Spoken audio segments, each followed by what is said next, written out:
Honorable Minister, you're welcome to the program. Thank you. It's okay. Thank you for the opportunity and congratulations. Thank you, sir. First, let's take it this way.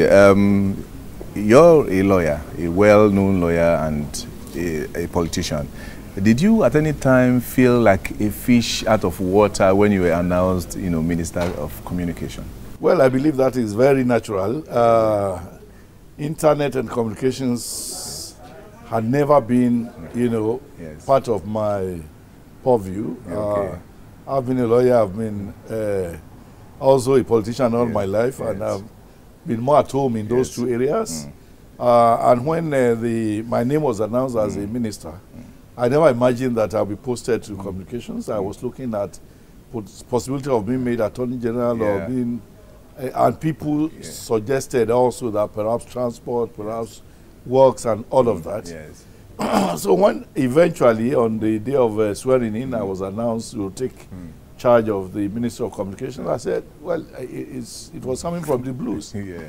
But as somebody who has had the benefit of a very good education at the then University of Ife, and somebody who has been involved in public affairs over the years, I believe that I had the versatility to fit into any ministry that I was. So I braced up to, learn the ropes very fast and to ensure that I discharge I understand, the field, the subject matter very quickly. Because of that, I have opened myself to interaction, from all stakeholders. I've visited, Lagos about 3 times because that's really the hub of telecommunications industry in Nigeria. I've been part of a number of workshops and so on. And I've also visited 3 or 4 countries. I've been in Geneva for the International Telecommunications Union Conference. I've also been in New York for similar, conferences, and I recently came back from China. So I have seen a lot within a very short time, and I believe all these experiences over the last 2 months. According to your predecessor, one of the greatest challenge in running this sector was that of the civil service, because she was coming from a private sector just like you. The way they they address issues, and all of those things, and the bureaucracy of civil service. Have you also seen that as an hindrance also? Well, I don't want to see anything as a hindrance, because I believe that our civil servants are Nigerians. They are very, very intelligent people. A lot of them are very, very well trained. And for a political office holder, you must be ready to make use of whatever you have. So I don't have any problem about the civil service. We have been, interacting very well. I've been getting all the support that I need. I've also been providing leadership. And what does leadership entail? The leadership entails mutual respect. You as a leader must respect the civil service and the operators, because even after you, they will be there. And, if you extend a hand of companionship, I believe they would reciprocate. So I don't know what, brought about whatever experience she had. But I want to believe that I don't have any problem with the civil service.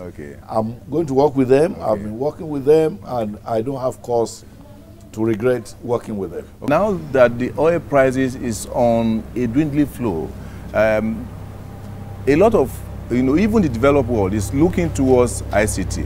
What is your roadmap in such a way that you to position ICT? You see, as soon as I came in, and having regard to the problem with oil pricing, I made up my mind that ICT must come to the rescue of Nigeria in the area of revenue generation, in the area of employment generation, in the area of wealth generation. I've been to a few countries, particularly my last trip to China, was really an eye-opener in the extensive potentials that ICT development has for the development of this country. Even countries like Ghana, like Rwanda, have made a lot of progress using ICT. So for me, ICT must be seen as the cash cow, of today's Nigeria and tomorrow's Nigeria. What are the areas that you can say from you, these are the areas you think you want to focus on? Let me start from what is familiar. The post office. over the last 100 years or 150 years, we've had postal services in Nigeria. And for all these years, in its services, it had been limited to just selling postal stamps and helping people to carry their letters. Okay. When ICT came, these services reduced because a lot of people no more need to write letters or post letters, because what would take days or weeks for a letter to arrive, that information can be conveyed instantly through GSM, through phone. Okay. So, but you would agree with me that if you look at Nigeria, of the 774 local governments, there are post office structures in 550 local governments. Absolutely. In some areas, particularly Lagos, yes, the landed properties that the postal service has, no other company or agency has it. So instead of allowing this infrastructure to continue to waste and rot away, we want to diversify the services of the post office. The internet infrastructure in Nigeria is still a major issue. And when you talk about it, they will say it is available. Several terabytes from Main 1, from Glo 1, from Sat 1, from the West Africa, Sat that is all of them domicile, on the Lagos coast. But the last mile is still a major issue.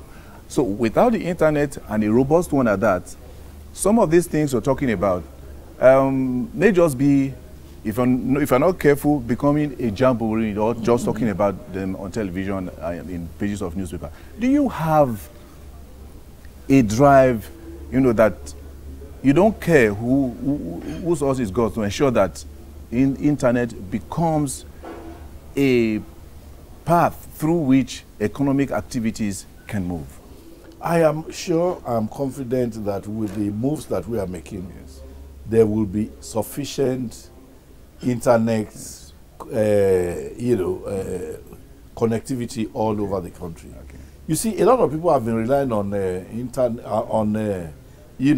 laying of cables and all of that. They are not looking at the fact that satellite will do things better, even if it may be expensive. We, consequently, you know that Nigeria has a satellite in orbit. Yes. During our China trip, we started discussions with financiers. We are looking at having 2 extra, all satellites in orbit, so that one will be confident that if there's a problem with one, there will be backup and there will be, a second backup. Okay. We are trying to do that. Okay. In the same way, we will try to encourage internet providers, because for now, each internet operator is laying his own cables separate from the other. There could be, collaboration. Yes. We will try to encourage that there should be collaboration, infrastructure sharing, and all of that. And I believe that with the passion that we have to ensure success in this job, and with the commitment of the federal government to bring about real change, not only the change of leadership, but also the change in the way we do things, I believe we will reach the target of ensuring, a deepening of access by all Nigerians in all parts of the country. Honorable Minister, thank you very much for your time. It's my very big pleasure. We appreciate your time.